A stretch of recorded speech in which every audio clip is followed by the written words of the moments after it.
Pero su escalada no es hasta ahora al menos un motivo de preocupación para el Banco Central, ya que considera que va acompañado de las tendencias globales. Y en este contexto, además, el gobierno anunció que la rendición de cuentas tendrá un aumento del gasto de cerca de 300 millones de dólares. Y vamos a hablar de estos temas con el presidente del Banco Central, Mario Vergara. Buenos días, gracias por venir. Un gusto. Hola, Mario, ¿bien? Perdón por la música. Saludo a todos, sí. A todas a la vez. Perdón por la música. Perdón por la música que te recibimos, pero es toda responsabilidad. Las disculpas del caso. No hay de qué disculparse. Muy bien, Pablo, muy bien. Lo que no entendí muy bien es eso de los goles que cometa Uruguay. Conviertas, ¿eh? Conviertas. No, capaz que hay que comer un juez, pero bueno.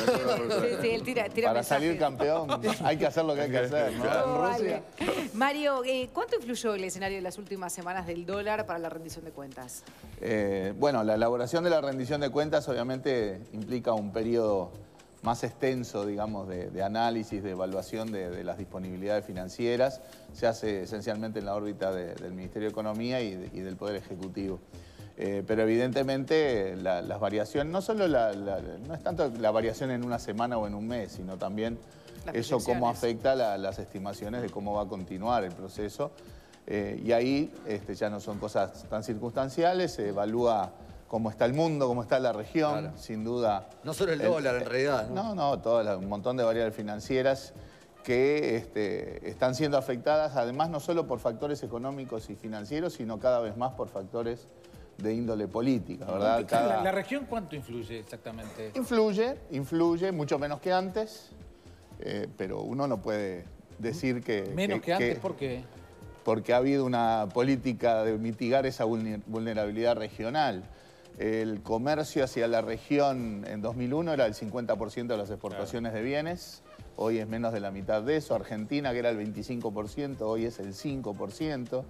Los depósitos de argentinos en el sistema uruguayo en 2001 eran el 40% del total, hoy son el 5%. O sea, todas las variables que uno evalúe en términos económicos, financieros, implican que de lo que sucede en la región impacta bastante menos que antes. Uno no puede decir que está totalmente desacoplado, como se dice ahora. Se depende menos. Se depende mucho menos. Si no, vean lo que es la situación en Brasil, más la situación en Argentina y, mal que bien, en Uruguay navegamos con bastante tranquilidad. Hecho, en otros tiempos este marco regional igual nos cuesta acostumbrarnos a esto, ¿no? Uno ve las noticias de afuera y se prepara esperando que pase algo similar. Bueno, está bien que estemos alertas, ¿no? Está bien que estemos alertas porque obviamente igual lo que influye en la región no deja de ser importante, pero lo hacemos desde una plataforma de muchísima más serenidad que antes. El gobierno, cuando presenta las proyecciones ayer, no hace un ajuste por el cambio de escenario, más bien mantiene el 2,5 para este año, incluso 3,3 para el año que viene. ¿Son así de buenas las perspectivas para la economía? Bueno, esa es la estimación que hace el gobierno con respecto a la evolución económica. Pero es como que no hubiera cambiado el escenario. Y no es tan distinto de lo que prevén los analistas o los organismos internacionales, ¿no? O sea, un crecimiento de entre 2,5 y 3% para este año es algo que más o menos prevé todo el mundo. Después, esto está siendo tan movido, tan turbulento, tan incierto, ¿verdad? Ya gracias a Trump, gracias a Argentina, gracias a Brasil, bueno, veremos cómo continúa el resto del año, pero un orden de proyección de crecimiento entre 2,5 y 3% es algo que creo que coincide en el gobierno, analistas, organismos. Sí, pero ¿no es riesgoso en ese escenario de incertidumbre llevar el gasto al tope de ese crecimiento como se está haciendo? Los procesos de rendición de cuentas o los procesos presupuestales siempre han tratado de balancear las posibilidades financieras con las necesidades en todos los terrenos, ¿verdad? Uno no puede tener la esquizofrenia de en un corte hablar de las restricciones financieras, vamos a la tanda, volvemos y hablamos de todo lo que se necesita en educación, en seguridad, ¿verdad? Sí. Bueno, a la hora de hacer el presupuesto esas dos cosas van en el mismo bloque, ¿verdad? Por lo tanto, la formulación de gobierno lo que procura es balancear ambas cosas. Hay que tener restricciones financieras, por supuesto, hay necesidades, por supuesto. Y hay gente descontenta de los dos lados también. Obviamente, es un poco el resultado lógico de los procesos políticos. El Frente Amplio ha marcado prioridades en el terreno presupuestal y eso es lo que respeta justamente en las prioridades de la formulación de la rendición de cuentas. El Ministerio de Economía de alguna manera fija o propone una restricción lógica en función de las variables financieras, que en última instancia son lo que le tiene que preocupar a la sociedad también, ¿verdad? Porque el gasto excesivo se traduce a la larga en deuda, la deuda la pagamos todos, y lo que después se paga en deuda no se tiene para las cosas que también son necesarias. O sea, esto es, como todo proceso político, un proceso en donde se balancean cosas. Claro. Lo único que importa no es lo financiero, pero importa, y también importa, por supuesto, seguir avanzando en cosas que requieren soporte presupuestal. Mario, el presupuesto no lo es todo, ¿verdad? Pero sin presupuesto, pero, por ejemplo, ¿sube el dólar y ya toca la inflación? ¿Cómo se maneja? ¿Que un tiene poquito parte que ver? sí, un poquito sí. Un poquito sí, porque hay muchos precios en nuestra economía que están fijados en dólares. Sí.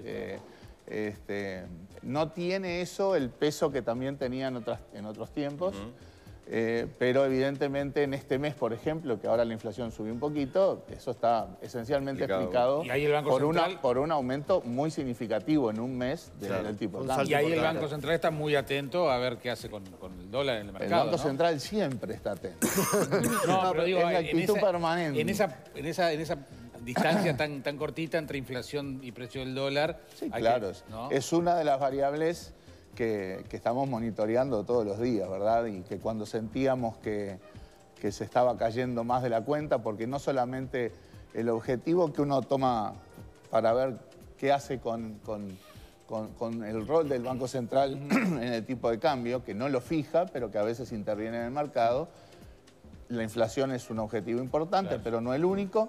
Hay que tomar en cuenta también otros objetivos de la política económica que hacen al balance del funcionamiento de la economía.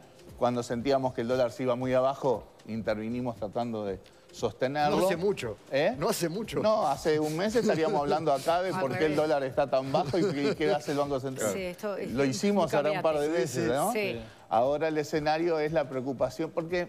Bueno, pasó con la sequía y con el otro extremo, claro, y ahora también tiene que ver lo que dejó la sequía también en la rendición de cuentas. Los cambios, es parte de lo que habló. Y son abruptos los cambios financieros, son abruptos las cuestiones climáticas, ¿no? Acá pasamos de sequía a inundación. Verano. Y en todo se pierde además, ¿no? Porque y todo tiene impactos, y lo que más, obviamente, la atención y la preocupación siempre va a las cuestiones que generan perturbación. Hace un par de semanas. Pero una cuestión... La situación inflacionaria, de todas maneras, no ha cambiado drásticamente, en el sentido de que ahora estamos un poquito por encima del techo del rango y más, pero estamos en guarismos más o menos razonables y sensiblemente menores a los que teníamos hace 2 años. Hace 2 años la preocupación era una inflación en órdenes de 10-11%. Sí, pasaban los 2 dígitos que decíamos. Claro. Hoy estás en órdenes del 7%.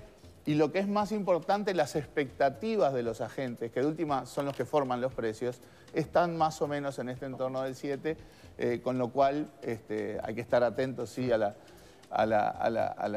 cuestión más causal, pero con serenidad. Y lo mismo con el tipo de cambio. El tipo de cambio ahora repuntó con respecto a lo que pasaba hace un par de meses, pero está en una cierta zona de confort, digamos, porque equilibra su rol en los precios, pero también en factores de competitividad que son también muy importantes. Y las tasas de interés también están subiendo, ¿no? De la Reserva Federal de Estados Unidos. Que a poquito, eso era absolutamente previsible. En la crisis del 2008 y 2009 todo el mundo pensaba que eso iba a durar 2-3 años y que ya las tasas que se habían ido a cero iban a empezar a recuperarse allá por el 2011, 2012. Nada de eso pasó, demoró muchísimo más. Pero es absolutamente natural y previsible que las tasas comenzaran a subir en algún momento. La gran virtud o lo que más nos conviene que esté pasando es que esa evolución sea muy gradual. O sea, las tasas de interés están subiendo muy de a poquito. Incluso en un horizonte de suba de tasas, de aquí a un año, la tasa de interés de Estados Unidos no va a estar quizás ni en el 3% o alrededor del 3%, que sigue siendo una tasa razonablemente baja. O sea que es importante evaluar, sí, la evolución de tasas, porque en algo nos afecta también a la hora del endeudamiento, pero seguimos en un escenario que por más que estén subiendo, las tasas siguen siendo bajas. Lo que más importa en ese tema es las señales que eso da con respecto al fortalecimiento del dólar. O sea, ese proceso en realidad se debe a una evolución de los Estados Unidos más sólida, de la economía americana, y por lo tanto es razonable que su moneda se vaya siga fortaleciendo. Entonces, lo que más importa del escenario es entender que el dólar debería seguir, por suerte, gradualmente a nivel global. El tema sí que hay es incertidumbre y volatilidad porque todas estas cosas se mueven en mercados financieros muy volátiles que cada vez más están afectados por cuestiones de índole política, geopolítica. El Uruguay está más sólido, si querés, con respecto a eso, pero Argentina y Brasil no, y sin duda, como vos decías, en algo te van influyendo también, ¿no? Esa es una realidad, y además de Argentina y Brasil, en esto tenemos que arrancar desde los Estados Unidos, ¿no? O sea, un día se habla de guerra de divisas, otro día de guerra de monedas, de guerra comercial, de guerra. Un día nos peleamos con uno, otro día... Trump habla un poquito, se le va la moto y también... Cada Twitter de Trump es un tembladeral en los mercados financieros. Mario, te quiero preguntar por otro tema. Esta semana hubo polémica por la publicación en el Diario Observador y ayer en Búsqueda también sobre esta historia del libro o no libro del Banco Central, los 50 años, 2 investigaciones, una de la ORT, otra de la Universidad de la República, y la decisión del banco de no publicarla como libro y, según dicen los autores, tampoco permitir publicárselos cuando ellos consideran que hay material y entendieron que era para publicar como un libro. Antes de que tus comentarios, tenemos un repaso de lo que pasaba en una conferencia donde se presentó este tema en la ORT y también la respuesta de uno de los autores de uno de los libros y expresidente del Banco Central, Julio de Brum. Vamos a ver eso. La contribución que hace el trabajo de ORT obviamente es una contribución importante, ayuda al debate, a la discusión. El pantallazo que se presentó hoy, y que sobre todo presentó Gabriel, creo que es muy ilustrativo, muy compartible. Y después, como dice Gerardo también, cuando uno entra ya en las cuestiones más finas, aparecen las diferentes visiones, las diferentes opiniones. Todo trabajo histórico, sobre todo cuando es la historia que a veces vivió uno mismo, tiene sus sesgos y sus desbalances, ¿verdad? Todos sabemos que el diablo está en los detalles y acá no faltan detalles y mucho menos faltan diablos. Yo creo que en esta instancia del asunto y al nivel en que han llegado las cosas, después de que ya no nos permiten ni siquiera poniendo el dinero nosotros llegar a la instancia de publicación, yo creo que evidentemente las cosas llegaron a un tema personal. No te quedan muchas explicaciones que vayan dentro de lo lógico, lo racional. Realmente esto llega, digamos, a una cuestión personal. ¿Es así? ¿Hay una cuestión personal? ¿Qué pasó? Para nada, para nada. A ver, en primer lugar, el año pasado fue el año de los 50 años del Banco Central. Hubo múltiples actividades e iniciativas en el marco de esa celebración. Una de ellas implicó un llamado para la realización de documentos de investigación para tener contribuciones a la historia institucional del Banco Central. Se contrataron en ese proceso de licitación 2 trabajos. En un principio se pensaba en uno, después como las propuestas que había eran notoriamente complementarias, uno más basado en la historia de las políticas bancocentralistas, otro más concentrado en la evolución organizacional e institucional del banco. El banco decide contratar ambos trabajos. Son documentos de investigación que en el propio llamado y en el propio contrato que se firma se explicita que el banco le va a dar difusión. Libro en papel o no libro en papel es algo que no estaba. Costaron una plata, ¿no? Lo que se manejó la cifra, ¿verdad? Fueron $63.000 que implican el trabajo entre los 2 trabajos de 7 profesionales de alto nivel durante más de un año, ¿sí? Empecemos a dividir esto y estamos hablando de $600 mensuales. Sí, es lo que compárelo con lo que usted gana, Carzoglio, y no parece tanta plata. No sé si por esa plata usted está trabajando acá. ¿Nos miente? ¿Decir que nos está mintiendo? No sé. No sé ni quiero saber.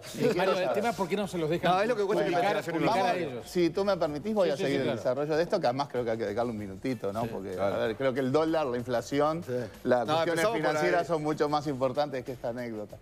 Los trabajos se realizaron, el Banco Central designó un comité editor donde participaron un conjunto importante de altos jerarcas del banco, que fueron los que interactuaron en todo el proceso y los que terminan haciendo las recomendaciones de aprobar los trabajos y de dar difusión a través de colgar los trabajos en la página web del banco. Claro.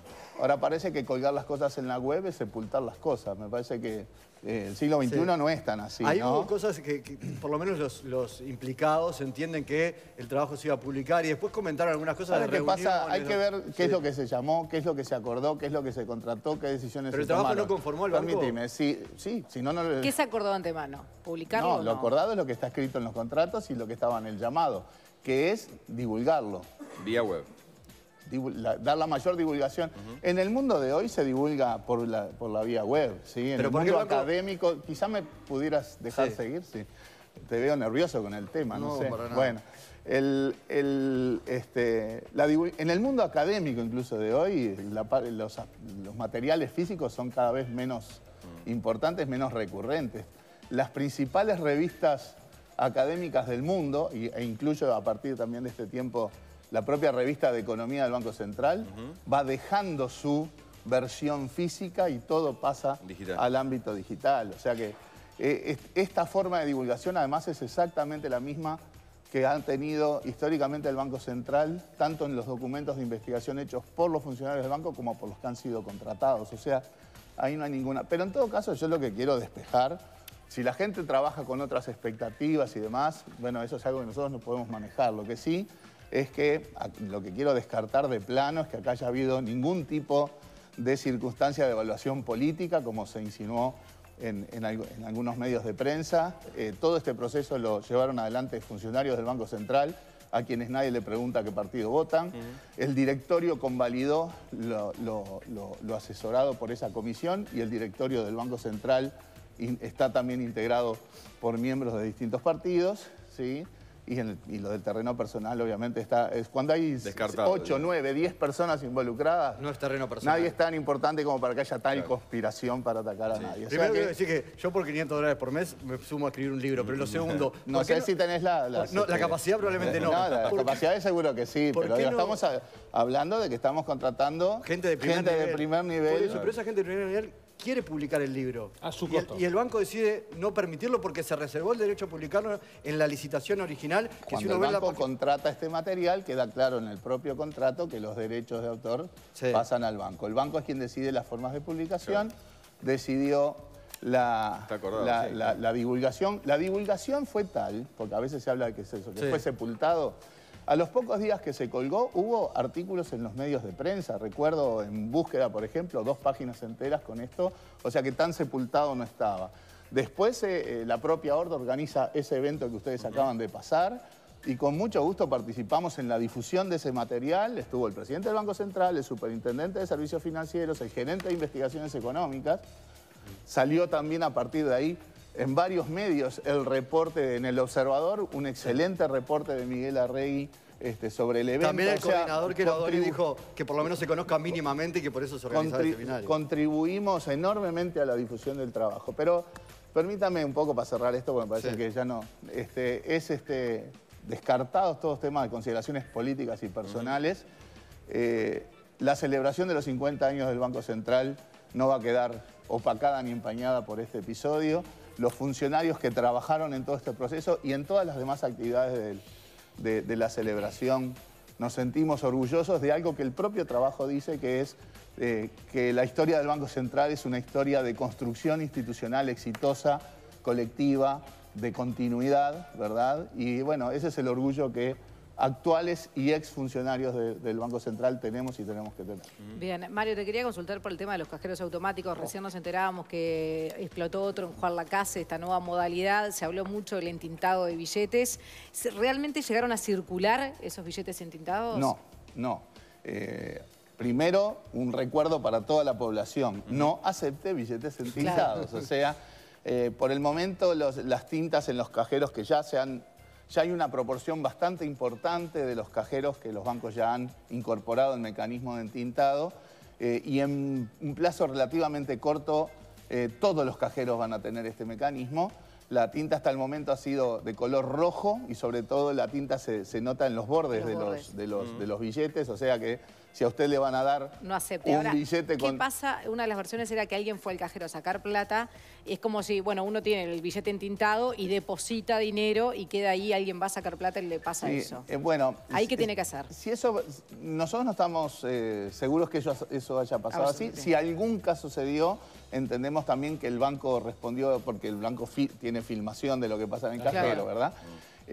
O sea, y es de magnitud absolutamente ínfima, porque además el número de billetes que estuvieron involucrados en cajeros con tinta también es absolutamente ínfimo. Yo creo que lo importante es que, bueno, que va a continuar para todos los cajeros el entintado, que va a ser de tinta roja y también va a ser de tinta verde próximamente, porque la tinta que tiene el infrarrojo que haría que la máquina devolviera o rechazara el billete vienen con tinta verde, o sea, la misma prevención que tenemos que hacer para la gente de tinta roja o tinta verde, en los bordes, sobre todo el billete, no los acepte. Lo importante es que este mecanismo opere como ha operado en otros lados, como un mecanismo disuasorio, ¿verdad? En la medida que, bueno, todo el esfuerzo que los delincuentes deben hacer para explotar estas cosas no tenga resultados, sea en vano. Es un problema obviamente que se da en muchos lados. La medida de operar con el entintado no la inventamos nosotros, ¿verdad? Estamos simplemente copian y en general ha funcionado como mecanismo de disuasión. Bien, Mario Vergara, muchísimas gracias por acompañarnos. Un placer, Mario. Ha sido un gusto. Nosotros tenemos que actualizar hasta ahora los datos del tiempo.